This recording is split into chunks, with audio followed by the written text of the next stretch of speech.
Welcome, friends. I woke up this morning with a hankering for beef stroganoff. And the reason for that is kind of funny. Yesterday I was looking through some photographs that Julie and I took on a trip through China in 2005. We spent 6 months traveling across China by train. And one of the cities that we stopped in was a city called Harbin. And Harbin is a city, it's in China. It's close to the Russian border. And it was actually built by the Russians as a railway depot. So the old part of the city is completely Russian architecture. And so by the 1950s, though, most of the Russians had left. So now it's a completely Chinese city with onion domes and everything else. And I'm going to tell you why that's significant in a moment. So in here, I put salt and allspice. And I'm just going to put that over top of the meat. And we're going to let that meat sort of soak or marinate in that spicing and the salt. Should probably put a little pepper in there too.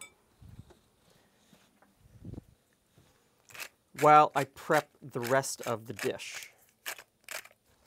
So today's story is a little bit about beef stroganoff as a recipe in a dish and a little bit about our trip to China. Give that a stir and set it aside. Now, beef stroganoff is, in my mind, the worst recipe ever.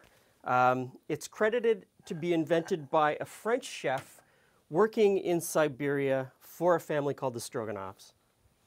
It was first published in a Russian cookbook around 1870, and almost immediately people said, that's a crap recipe. That's horrible. I'm going to put the recipe in the description below so you can look at it. And the deal is, here we had a recipe that was horrible, but it had a really cool name. So, almost immediately, people started making up new recipes that they called beef stroganoff. And pretty much today's recipe, the recipe that everyone makes today, the only thing it has in common with the original is the name, and they have beef in them. And as we go along, I'll sort of point out where everything changes.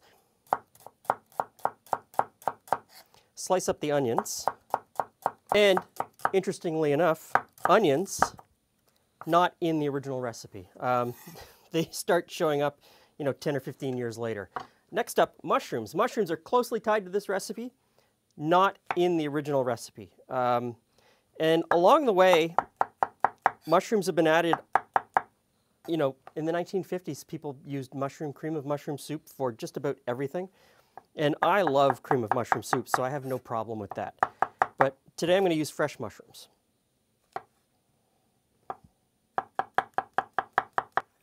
So back to Julie and I in Harbin. We're on this epic 6-month journey by train. We end up in Harbin end of January, beginning of February. Harbin is close to Siberia. It's like -40.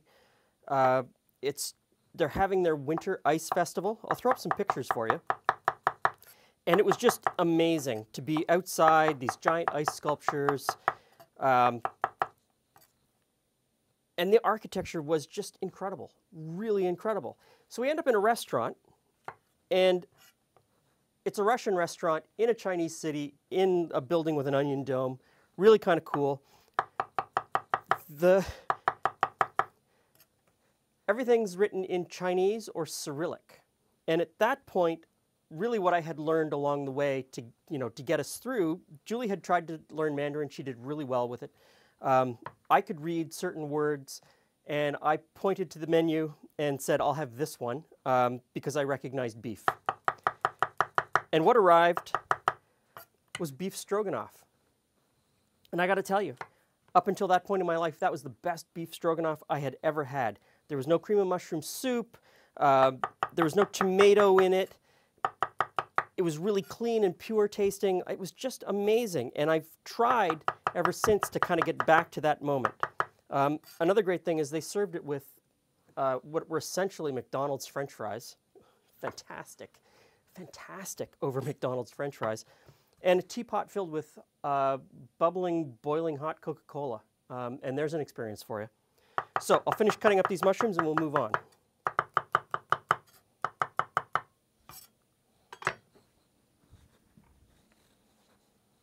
So I've got this cast iron pan hot. We'll put in a splash of oil and we'll fry off the beef.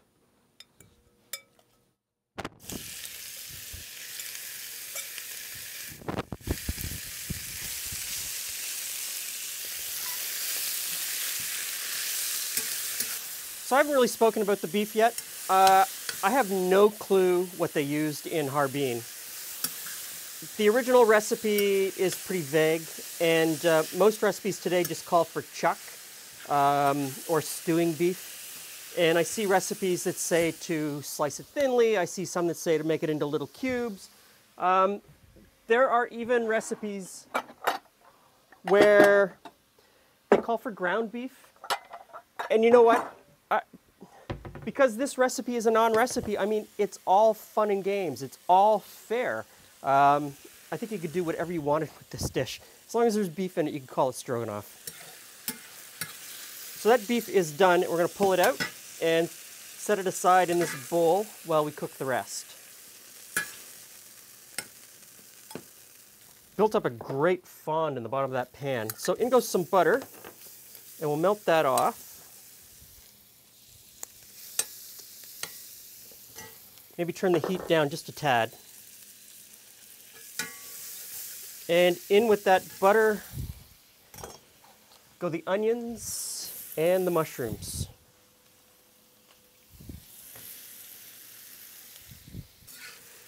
The mushrooms and the onions have released all of their liquids at this point and are starting to brown. And I can get that nutty mushroom tang in my nose, which means it's time for the next step, and that is white wine.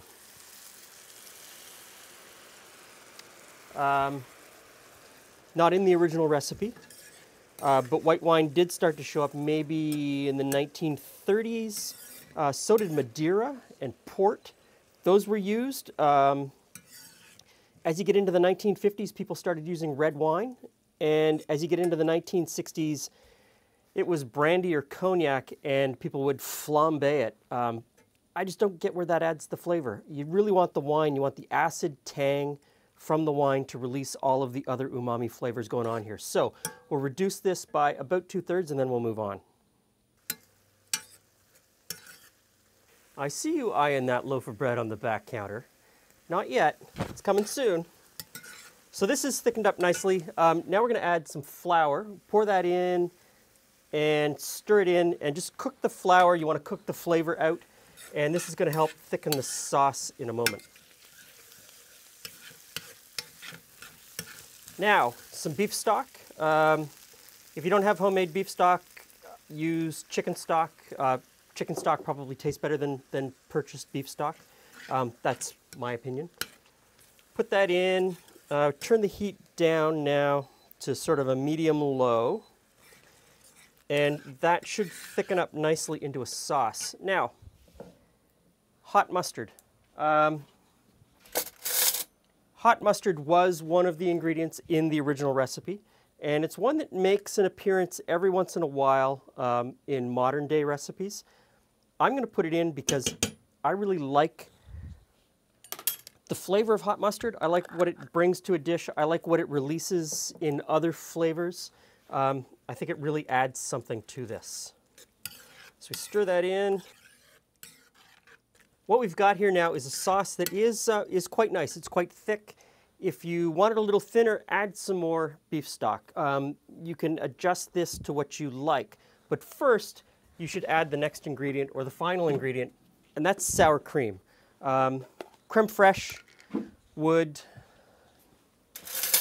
probably be ideal. I didn't make any. It's something that's difficult to buy here in the grocery stores, so sour cream. And I really like this sour cream because it only has, where are the ingredients? It only has 3 ingredients: milk, cream, bacteria. That's it. It is sour cream. There's nothing else in here hiding the fact that they've left all the good stuff out. So a couple of dollops of the sour cream. The original recipe calls for 1 tablespoon of sour cream for twice as much meat as I'm making. Modern day recipes are really heavy on the sour cream. So, you know, take from that what you will. And we put that in, we start to heat it through, stir it in. Now we put the beef back in. And you stir the beef in, you coat it with the sauce. And at this point, we're not really cooking the sauce. I've got it on a really low simmer. I'm going to put the lid back on, and we're just going to let this heat through and flavor some of that beef, and the beef can flavor the sauce a little bit more. Beef stroganoff. All right, so we got bread, beef stroganoff. Oh, that looks pretty good. Yeah, it's There are no noodles. there are no noodles. So I thought it had noodles. across the world, people will eat this on mashed potatoes, rice, French fries, noodles. Noodles. Just about, and yeah, and well, when you get into noodles, you're getting into sort of like there's a Hungarian dish that is very close to this. Okay. I think my favorite though is French fries. It's a lovely, hearty Yeah, beef and potato kind of meal. yeah. This is Yeah, you know, pretty good. So yeah, so very hearty, cold weather kind of, yeah. Oh yeah, warms your belly. so I mean, since this is the biggest non-recipe recipe in the world, do what you want with it. You can do as long as there's beef and sour cream. You're good to go? Is that the only rule? Pretty much. I mean, there is nothing that is from the original recipe really. But In this? well, no. So there's from the original recipe. Yes. Okay. So from the original recipe, I did use beef. I used beef, allspice, hot mustard, and sour cream. Okay. But everything else is something that people have put in since. So you can really play with this recipe. Do what you want. Everyone's going to eat it over something different.